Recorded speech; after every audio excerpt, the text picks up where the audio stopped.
Friends, இன்றைக்கி நம்ம செய்ய போகிற ரெசிபி பார்த்தீங்கன்னா ஹைட் அண்ட் சீக்கில் ஒரு கேக் ரெசிபி செய்ய போகிறோம். டக்குன்னு ஈஸியாக குயிக்காக ஒரு 30 மினிட்ஸ்க்குள்ளே செய்யலாம். எல்லாருமே செய்யலாம், பிக்னஸ் கூட இதை செய்யலாம்.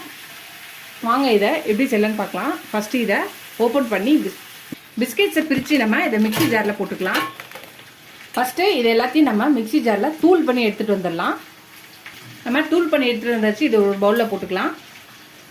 இப்போ இதில் கொஞ்சமாக இதில் ஒரு 3/4 கிளாஸ் பால் எடுத்துருக்கேன். கொஞ்சம் கொஞ்சமாக ஊற்றி இந்த பேட்டர் ரெடி ஆகிற வரையும் ஊற்றி இதை மிக்ஸ் பண்ணிக்கலாம். நம்ம ஓரளவுக்கு மிக்ஸ் பண்ணியாச்சு. இப்போ நம்ம ஒரு ஈனோ பேக்கெட் எடுத்துக்கலாம். இப்போ ஈனோவை கட் பண்ணி வச்சுருக்கோம், இதில் போட்டுக்கலாம். ஒரு பேக்கெட்டை போட்டாச்சு. இப்போ இதில் பால் கொஞ்சம் ஊற்றிக்கலாம். இப்போ இதை திருப்பி மிக்ஸ் பண்ணிக்கலாம். எல்லாத்தையும் மிக்ஸ் பண்ணியாச்சு பாருங்கள். ரொம்ப தண்ணியாக இல்லாமல் திக்காக இல்லாமல் இந்த மாதிரி நம்ம போடும்போது இந்த மாதிரி விழணும். இதுதான் கரெக்டான பேட்டர் பதம். அதே மாதிரி இந்த கேக்கு இந்த ரெசிபிஸ்லாம் செய்யும்போது ஒரே பக்கமாக ரொட்டேட் பண்ணணும், ஆப்போசிட்டில் ரொட்டேட் பண்ணக்கூடாது. இதெல்லாம் மிக்ஸ் பண்ணியாச்சு. இது ஒரு பக்கம் இருக்கட்டும்.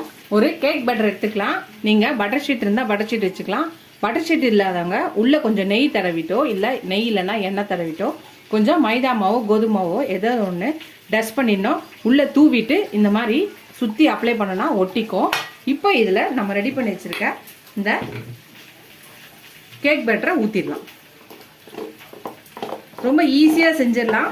நம்ம பிஸ்கெட்ஸாக தராமல் பசங்களுக்கு இந்த மாதிரி லீவில் நம்ம கேக்காக செஞ்சு கொடுத்தோன்னா இன்னும் விரும்பி சாப்பிடுவாங்க. நம்மளுக்கும் டிஃப்ரெண்ட்டாக ரெடி பண்ணி கொடுத்த மாதிரி ஃபீல் ஆகும்.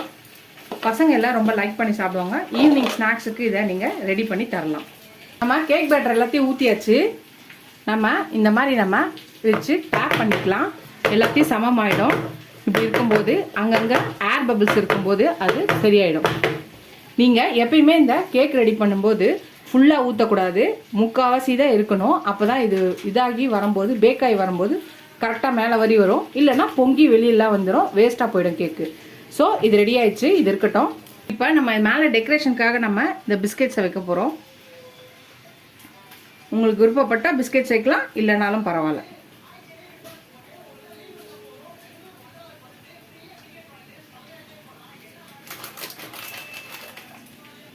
கொஞ்சம் டெக்கரேஷனுக்காக கொஞ்சம் உங்கள்கிட்ட என்ன இருக்கோ அதை போட்டுக்கலாம்.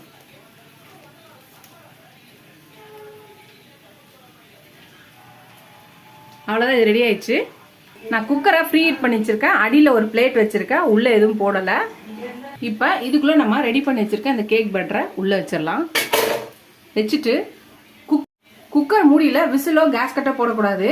குக்கரை மூடியாச்சு. இதை ஒரு 25லேருந்து 30 மினிட்ஸ் வந்து லோ மீடியம் ஃப்ளேமில் வச்சு வேக விடலாம். வெந்ததுக்கப்புறம் பார்க்கலாம்.